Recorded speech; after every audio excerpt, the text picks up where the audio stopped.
Hey, what's up, guys? Welcome to my crypto secrets. This is the daily report, or not so daily, but almost daily report. Today is July 20th, 2017. It's 4:20 in the afternoon Pacific time. How's everybody doing? Good, good. All right, so let's start out with the good. So the cryptocurrency market cap is back over 90 billion. So 90 billion 500 million. So that's a big recovery. Obviously, a lot of that has to do with the assurances that SegWit is happening, and segregated witness is happening. So if you come over here to coin.dance, you can see segregated witness has 53% support it, and 33% are prepared. 86% approval for the proposal. I know that I did hear that some people have actually started with SegWit 2X, and today's the 20th. I believe it was officially supposed to be tomorrow, but some started earlier. So I did do a Bitcoin transaction earlier today, and it took about, I want to say 20 minutes for it to get through. Maybe 15 or 20 minutes or so. I wasn't, constantly checking, but I checked after about 20 or so minutes, and it did go through. So I don't know. That's the other day I did one. It was 5 minutes that it went through. That was a smaller amount. Today was a little bit of a larger amount. So it's better than it was. It was sometimes up to 17 hours. So, this is definitely interesting stuff. So, segregated witness, basically the blocks or the ledgers is where the witness, signature is being removed from the ledger, and that's supposed to create more space on the ledger, because apparently the signature is what takes up most of the memory. So that's going to be a way to allow, faster delivery times, because and somehow I don't know exactly how, but the signature is going to still be verified on each block, but it's going to be removed from the block. So that's my understanding of how the proposal for SegWit is, or what the proposal is. So they're removing the signatures, as opposed to just increasing the memory of the ledger from 1 to 2 megabytes. So those are the two different methods, or two of the different methods that are being proposed.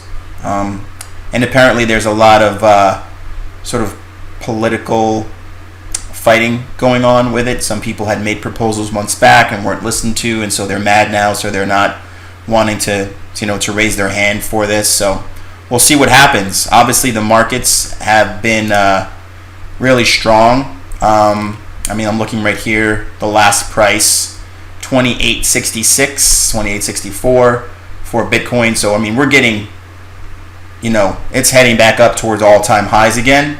So who knows if there will be another dip before August the 1st.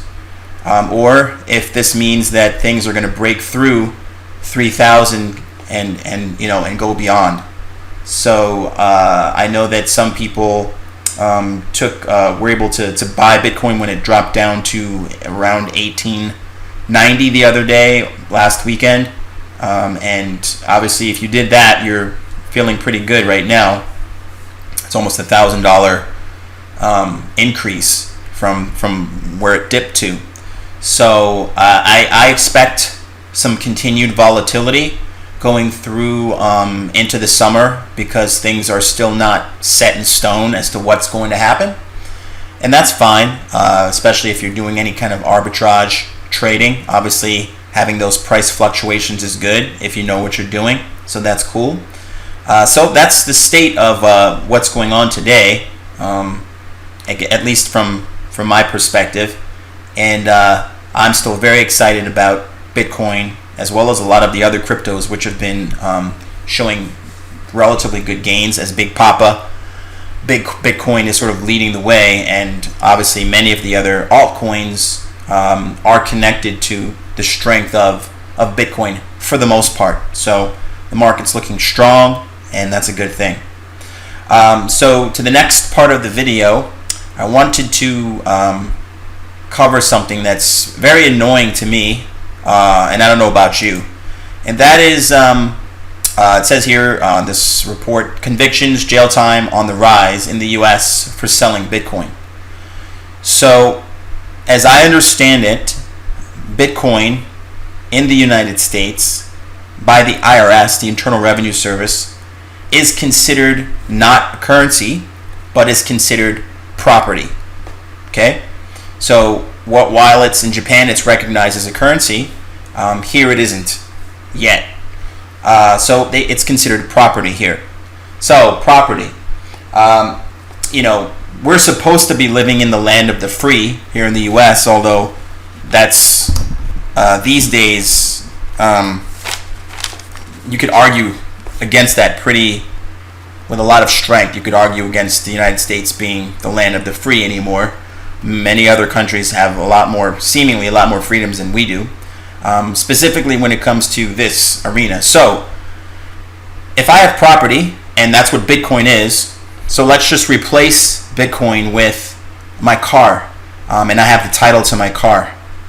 If I decided that I wanted to sell you my car and I wanted to make a profit, so if I bought a car for, let's say, $5,000 and I got a good deal on the car, I paid the owner $5,000, he gives me the title, and I got such a good deal on it, the car is really worth $7,000. So I found like a distressed owner, and I decide, and you decide you want to buy the car from me, and $7,000 is still a great deal. So I sell you the car for $7,000, and I give you the title. You give me $7,000. I just made a $2,000 profit. According to the FBI, because they're arresting people for selling Bitcoin, I could be arrested for selling you my car. Apparently, because my car is property, Bitcoin's property, according to the IRS, right? And people are getting arrested for selling Bitcoin. What? So if I buy Bitcoin and it's property, and the value of Bitcoin goes up, and I sell it to somebody else, and I can charge them however much I want for the Bitcoin. So if I bought Bitcoin for $1,500 and I sell it to somebody for $1,700, I should be able to do that because it's my property, and I determine that whatever the market will bear, whatever the market will pay for my property, I can sell it for that amount. So as far as I'm concerned, it truly has nothing to do with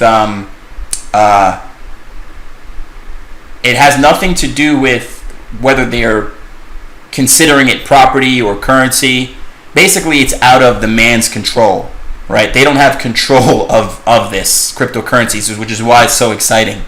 And so they're literally, trying to make an example out of certain people by throwing them in jail for selling Bitcoin. There were, in some of the stories that I've seen online, there were undercover agents that were requesting to buy it. Now, if there are like weird transactions going on where there's, buying and selling drugs or anything that's illegal, firearms or whatever like that, if that's what's going on, that's one thing. But if it's simply somebody saying, hey, I want to buy some Bitcoin, you have some for sale, and a person says, yeah, I have Bitcoin, do you want some? And they buy it from that person, what?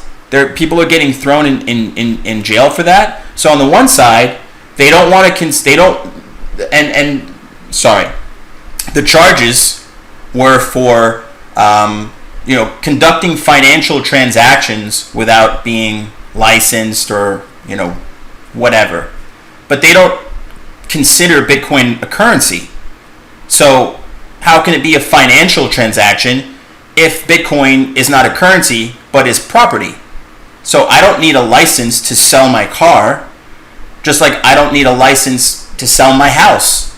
I can, if I own a home and I own if I own the deed, I have the deed, I'm on title to my house, I don't owe any banks, I can deed the house to whomever I want without a realtor being involved or without anybody being involved. It's my house. It's my property. I can do what I want with it. If I own a mortgage on it, it's a different story. But if it's mine, paid in full, I should be able to do what I want. It's the same thing with crypto. It's the same thing with Bitcoin. So I don't know what, and this is really the issue when it comes to the United States. And this is why I think that in many ways, there's fear on the part of government. There's fear on the part of banking, financial institutions, because they don't have control of this, and they're desperately trying to figure out a way to get control. And one way to get control is to just come up with some Trump charges and throw somebody in prison for selling Bitcoin, for selling their own property. Crazy. So it's a bunch of BS, in my opinion. Again, if they're selling and buying, using Bitcoin to buy illegal stuff, then that's a different story. But if it's simply buying and selling Bitcoin, and because they decided to sell some Bitcoin to somebody that wanted to buy it, I mean, this is a free market. What are they talking about? So if you guys agree with that, then please like the video and comment what your opinion on this is. But that's my opinion. I think it's complete BS that they're doing that. People are getting locked up for selling Bitcoin, and I guess the people on some of the the Bitcoin marketplaces that need to watch out if they live here in the US. It's complete BS, if you ask me. So hopefully they'll come to their senses. And in fact, if you read this article here, I think the judge threw it out. But I know that there were some people that did get arrested prior, and obviously it says here jail time on the rise. So I don't know if that's like clickbait or whatever, but a judge did overturn it, where somebody was arrested, they tried to put him in, and the judge said no, you can't. So hopefully that's going to be the new what happens. The judges realize that if this is property, what are you doing? How can you think that this person needs to go to jail for trying to sell their property? Legal. There's nothing illegal about Bitcoin. So that's it. That's my rant for today. Curious if you guys agree or disagree. So give a like, give a comment on your opinion, what you think. I'd like to hear what some other opinions are on this subject. So looks like Bitcoin just hit 2900, 2905. We'll go back and take a look real quick before we sign off. Or 2919. So here we go. We're getting very close. Exciting stuff. All right, guys. Thanks for listening, and I'll see you in the next video. Take care.